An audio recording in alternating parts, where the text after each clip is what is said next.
हमने भी तय कर लिया है कि गैरों के गंगे बेटे को अब नहीं खिलाएंगे, अपने हकले बेटे का ऑपरेशन करके बोल रहे हैं।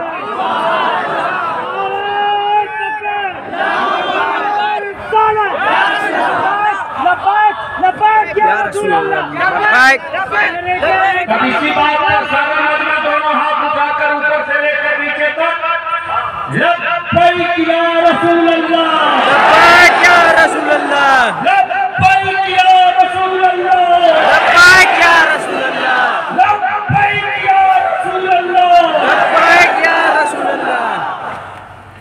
दो बात बीच में खड़ा करूंगा हबीब, आप सब खड़े हैं, मैं भी खड़ा हूं। ईमान से बोलो, जहेज का डिमांड खत्म होना चाहिए कि नहीं? होना चाहिए। हमको क्यों धोखा दे रहे हैं? आप तो हर जलसे में वादा करते हो कि खत्म होना चाहिए। पावरफुल नहीं है। इतने बड़े मजमे में कौन सा बाप ऐसा है जिसका बेटा तुम्हारा है? जरा खड़ा हो जाओ। अरे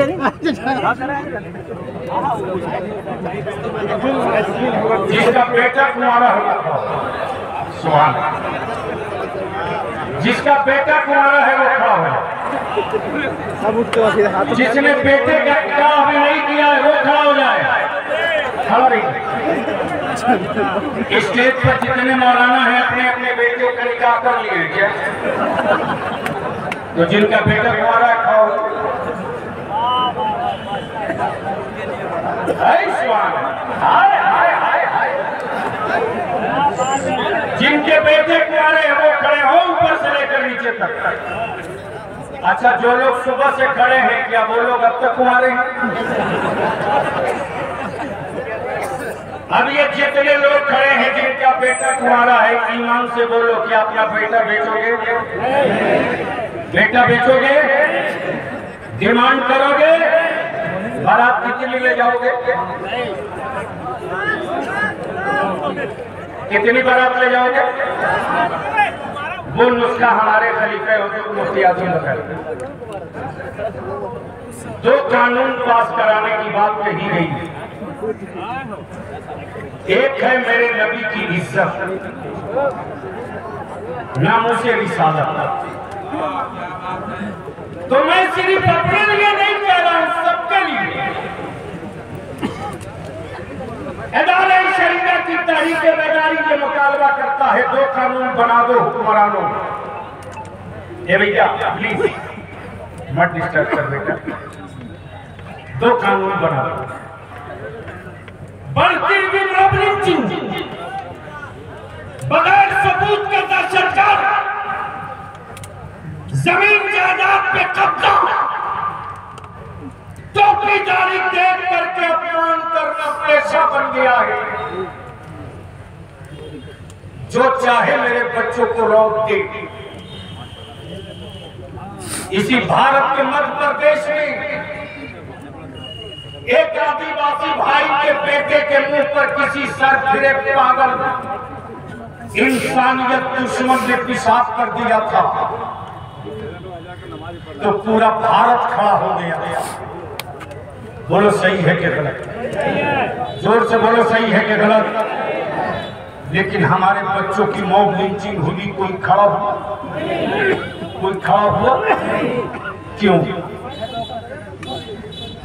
कब होश में आओगे?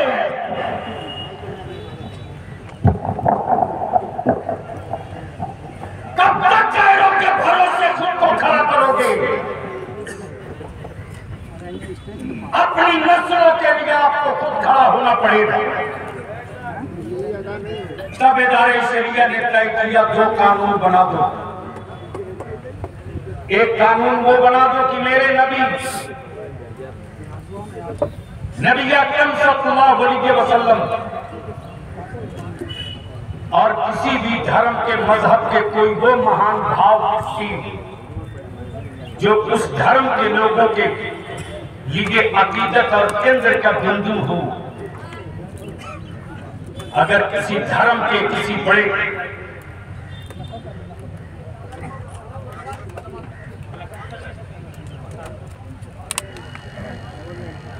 जलियत जो है, ठीक है भाई, के खिलाफ अगर कोई अपमानजनक बयान दे, ट्वीट करे, फेसबुक व्हाट्सएप पर लिखे किसी भी धर्म के, तो वैसे व्यक्तियों के खिलाफ देशद्रोह का मुकदमा होना चाहिए। बोलो ये कानून बनना चाहिए कि नहीं? बनना चाहिए कि नहीं? दूसरा कानून कि जिस तरह दलित भाइयों को, आदिवासी भाइयों को इज्जत के साथ चौक पर, चौराहों पर जीने का, जमीन, मकान, घर की सुरक्षा के दलित एक्ट बना, उन्हीं धाराओं के साथ भारत के मुसलमानों में भी विश्वास पैदा करने के लिए मुस्लिम सेफ्टी एक्ट बनाया जाए। बोलो होना चाहिए कि नहीं? होना चाहिए कि नहीं? तो कितने लोग इस पक्ष में और इस हिमायत में हो कि ये कानून बनना चाहिए? बनना चाहिए। उर्दू टीचरों की बहाली होनी चाहिए, सेफ्टी एक्ट बनना चाहिए। हाथ उड़ा के जवाब दो तब बात समझ में आएगी। मदरसा बोर्ड की तस्कीन होनी चाहिए। सरकारी नौकरी में मेरे बच्चों को हिस्सेदारी मिलनी चाहिए। मेरे बेटों को भी पीडीओ सीओ बनने का मौका मिलना चाहिए। मेरे मदरसों को भी इमदादी होना चाहिए। मेडिकल कॉलेज और यूनिवर्सिटी मुसलमानों के लिए भी बननी चाहिए कि नहीं बननी चाहिए? और अगर ये हुकूमत न बना दे तब क्या करना चाहिए? क्या करना चाहिए? तब तैयार रहिए। अगला भी एजेंडा सुन लो। जो बात बलियाबी ने पार्लियामेंट में कही है, सूली पर लटक के वही बोलूंगा। बोलते रहो। पहला प्रोग्राम ये होगा कि तहरीक बेदारी कॉन्फ्लिक्ट और सदस्यता अभियान के बाद जिलों में 1 दिवसीय धरना होगा। भैया हेलो हेलो हेलो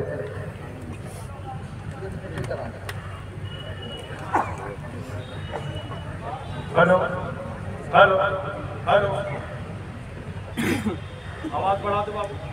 हेलो, आवाज ही नहीं तो बस 2 मिनट तक और 1 दिवसीय धरना के बाद भी अगर हुकूमत की आंख न खुली तो ये तहरीक चलेगी हर शहर से 313। कितना? 313। कितना? 313। हर प्रखंड से 313, हर ब्लॉक से 313, हर इलाके से 313। हमामा भी सबका सफेद होगा, क्योंकि कफन भी मेरा सफेद ही जाता। और तब चलेगी तहरीक जेल भरो आंदोलन। ये अगला मंसूबा है। तो मेंबर भी बनिएगा, सदस्यता दोनों की। एक पूरे देश स्तर का शूरा बनाने की मुहिम है। उसमें वकील भी, प्रोफेसर भी, रिटायर्ड जजेस भी, रिटायर्ड कमिश्नर भी, रिटायर्ड IAS और IPS भी, उलमा भी, ऑफिसर्स भी, ताकि हम अपने बच्चों का वर्कशॉप लगा सकें। जिन बच्चों में लीडर बनने की सलाहियत है, दल कोई हो, पार्टी कोई हो, झंडा कोई हो, मेरे बच्चों को सियासी पार्टियों में बांग्लादेशी समझने वालों, तुम्हारी बिरादरी ने तुमको उतना वोट नहीं दिया रे। जितना बोरे में कस के मेरी कौम ने तुझको वोट दिया है। इसलिए किसी भी पार्टी में अगर मेरी कौम का बच्चा है कहीं आंख दिखा करके डेमोरलाइज करता है तो आप डरना मत, डेमोरलाइज मत हो। तुम ही में से हम एक महापंचायत बनाने जा रहे हैं।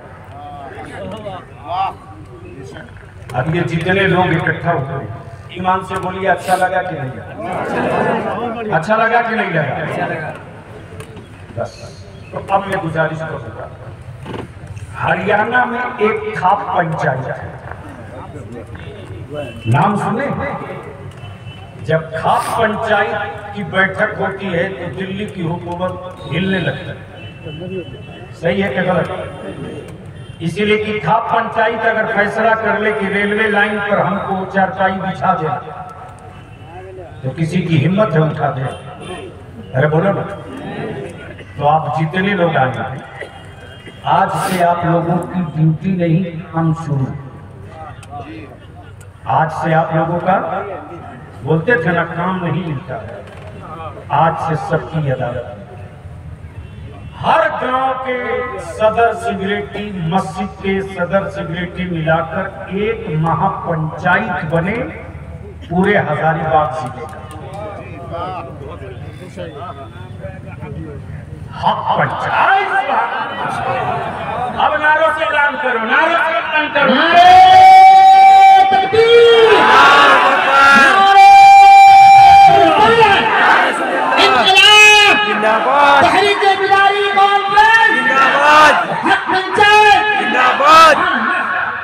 ये है फैजान मेरे मुफ्ती आजम। खलीफा हुजूर मुफ्ती आजम ने नाम भी दे दिया मौलाना कुतुबुद्दीन साहब। गड़गी में, अखत्तो में जो 2 जगह हो चुकी है, आज ही ऐलान हो जाए कि हर गांव के पंचायतों के सदर सेक्रेटरी, मस्जिदों के सदर